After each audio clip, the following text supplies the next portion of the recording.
Un o prif anteision astudio Cymraeg fel pwnc gradd ydy fod o'n faes mor eang.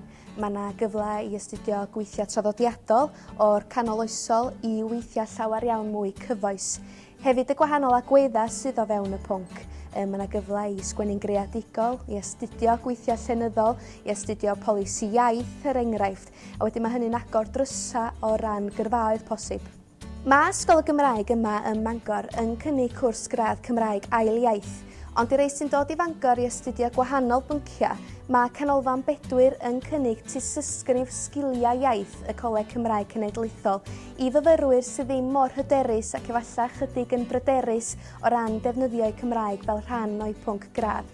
Hefyd mae'r opsiwn i ddilyn modiwl gan Ganolfan Bedwyr, sgiliau defnyddio'r Gymraeg, sy'n hybu hyder myfyrwyr yn ei defnydd o Gymraeg fel rhan o'i cwrs. Mae'r feddylfryd yn bodoli os ydy rhywun yn dilyn cwrs gradd yn y Gymraeg. Mae'r unig opsiwn o ran llwybr gyrfa ydy mynd yn athro neu'n athrawes.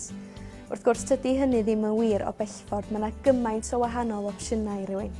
Efo mwy a mwy o gwmnïau erbyn hyn yn chwilio am bobl sy'n meddu ar sgiliau defnyddio'r Gymraeg yn ysgrifenedig ac ar lafar. Mi fysa rhywun yn gallu mynd yn gyfieithydd, gweithio yn y cyfryngau, gweithio fel ymchwilydd, gweithio mewn adran farchnata, gweithio i fentra iaith i enwi anrhau.